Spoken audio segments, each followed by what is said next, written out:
ഇറാനുമായുള്ള തർക്കം രൂക്ഷമാവുന്ന സാഹചര്യത്തിൽ ഖത്തറിലെയും ബഹ്റൈനിലെയും പ്രധാന സൈനിക താവളങ്ങളിൽ നിന്നും അമേരിക്ക നൂറുകണക്കിന് സൈനികരെയാണ് ഒഴിപ്പിച്ചത്. മുൻകരുതൽ നടപടിയുടെ ഭാഗമായാണ് നീക്കമെന്ന് ദ ന്യൂയോർക്ക് ടൈംസ് റിപ്പോർട്ട് ചെയ്യുന്നു. ഖത്തറിലെ അൽ ഉദൈദ എയർബേസ്, ബഹ്റൈനിലെ US നേവിയുടെ 5th ഫ്ലീറ്റുമായി ബന്ധപ്പെട്ട കേന്ദ്രങ്ങൾ എന്നിവിടങ്ങളിൽ നിന്നാണ് ഇപ്പോൾ സൈനികരെ മാറ്റിയിട്ടുള്ളത്. മേഖലയിൽ ഒരു പെട്ടെന്നുള്ള സൈനിക ഏറ്റുമുട്ടലുണ്ടായാൽ സൈനികർക്ക് സംഭവിക്കാവുന്ന അപകട സാധ്യത കുറയ്ക്കുകയാണ് അമേരിക്കയുടെ ലക്ഷ്യം. മിഡിൽ ഈസ്റ്റിലെ ഏറ്റവും വലിയ അമേരിക്കൻ സൈനിക താവളമായ അൽ ഉദൈദിൽ 10,000-ഓളം സൈനികരാണുള്ളത്. നിലവിൽ Iraq, Syria, Kuwait, Saudi Arabia, Jordan, UAE എന്നിവിടങ്ങളിൽ അമേരിക്കൻ സൈനിക സാന്നിധ്യമുണ്ട്. തങ്ങൾക്കെതിരെ എന്തെങ്കിലും തരത്തിലുള്ള ആക്രമണം ഉണ്ടായാൽ മേഖലയിലെ അമേരിക്കയുടെ എല്ലാ താവളങ്ങളും ലക്ഷ്യം വെക്കുമെന്ന് ഇറാൻ നിരന്തരം ഭീഷണി മുഴക്കുന്നുണ്ട്. അതൊക്കെ കണ്ടുകൊണ്ടാണിപ്പോൾ അമേരിക്ക സൈനികരെ പിൻവലിക്കുന്നത്. സൈനികരെ മാറ്റുന്നതിനോടൊപ്പം ഖത്തറിലെയും ബഹ്റൈനിലെയും തന്ത്രപ്രധാന കേന്ദ്രങ്ങളിൽ അമേരിക്ക കൂടുതൽ നൂതനമായ മിസൈൽ പ്രതിരോധ സംവിധാനങ്ങൾ സജ്ജമാക്കുന്നതായും റിപ്പോർട്ടുകളുണ്ട്. ഡ്രോൺ, മിസൈൽ ആക്രമണങ്ങളെ പ്രതിരോധിക്കാനാണ് അവർ മുൻഗണന നൽകുന്നത്. എന്നാൽ ഈ മേഖലയിലെ സംഘർഷം തങ്ങളുടെ സാമ്പത്തിക ഭദ്രതയെയും എണ്ണ വിപണിയെയും ബാധിക്കുമെന്ന് സൗദി അറേബ്യ ഉൾപ്പെടെയുള്ള രാഷ്ട്രങ്ങൾ ആശങ്ക പ്രകടിപ്പിക്കുകയും ചെയ്തു. ചർച്ചകളിലൂടെ പ്രശ്നം പരിഹരിക്കാനാണ് ഈ രാജ്യങ്ങൾ മുൻഗണന നൽകുന്നത്.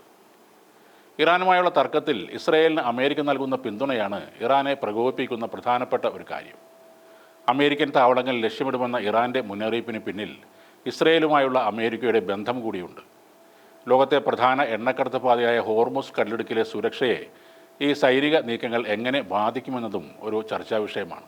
അമേരിക്കൻ നാവികസേനയുടെ കരുത്തായ USS Abraham Lincoln, USS Gerald R. Ford എന്നീ വിമാനവാഹിനി കപ്പലുകൾ ഇറാൻ തീരത്തിന് സമീപം നിലയുറപ്പിച്ച പശ്ചാത്തലത്തിൽ ശക്തമായ മുന്നറിയിപ്പുമായി ഇറാൻ്റെ പരമോന്നത നേതാവ് അയതൊള്ള അലി ഖമനേയിയും രംഗത്ത് വന്നിരുന്നു.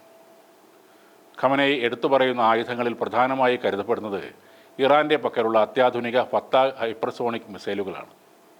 ശബ്ദത്തേക്കാൾ 15 മടങ്ങ് വരെ വേഗത്തിൽ സഞ്ചരിക്കാൻ ശേഷിയുള്ള ഫത്താഹ് 1 എല്ലാ പ്രതിരോധ സംവിധാനങ്ങളെയും വെട്ടിച്ച് ലക്ഷ്യസ്ഥാനത്ത് എത്താൻ രൂപകൽപ്പന ചെയ്തതാണ്.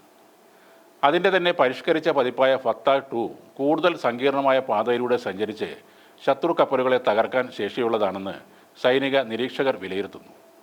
2024 ഒക്ടോബറിൽ ഇസ്രയേലിന് നേരെ നടത്തിയ ആക്രമണത്തിൽ ഇത്തരം മിസൈലുകൾ ഇറാൻ വിജയകരമായി പരീക്ഷിച്ചിരുന്നു. ഇറാൻ്റെ പരമോന്നത നേതാവായ അയതൊള്ള അലി ഖമനേയി തന്നെയാണ് ഈ മിസൈലിനെ ഫത്താഹ് എന്ന പേര് നൽകിയത്. ഈ മിസൈൽ ആദ്യമായി പുറത്തിറക്കിയ അവസരത്തിൽ ടെൽ അവീവിലേക്ക് 400 സെക്കൻഡ് എന്ന പേരിൽ ഇറാനിൽ നിരവധി ബാനറുകളും അവർ ഉയർത്തിയിരുന്നു.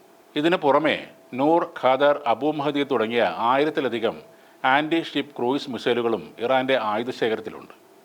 1000 കിലോമീറ്റർ ദൂരപരിധിയുള്ള അബു മഹദി മിസൈലുകൾ അമേരിക്കൻ യുദ്ധക്കപ്പലുകൾക്ക് വലിയ ഭീഷണി തന്നെയാണ്. കൂടാതെ സമുദ്രത്തിൻ്റെ അടിയിലൂടെയുള്ള മൈനുകളും ടോർപിഡോകളും ഇറാൻ പ്രതിരോധത്തിനായി സജ്ജമാക്കിയിട്ടുണ്ട്. ലോകത്തിലെ ഏറ്റവും കരുത്തുറ്റ അമേരിക്കൻ നാവികസേനയുടെ മിസൈൽ പ്രതിരോധ കവചങ്ങളെ ഭേദിക്കാൻ ഇറാൻ്റെ ഈ ആയുധങ്ങൾക്കാകുമോ എന്ന കാര്യമാണ് ഇനി കണ്ടറിയേണ്ടത്.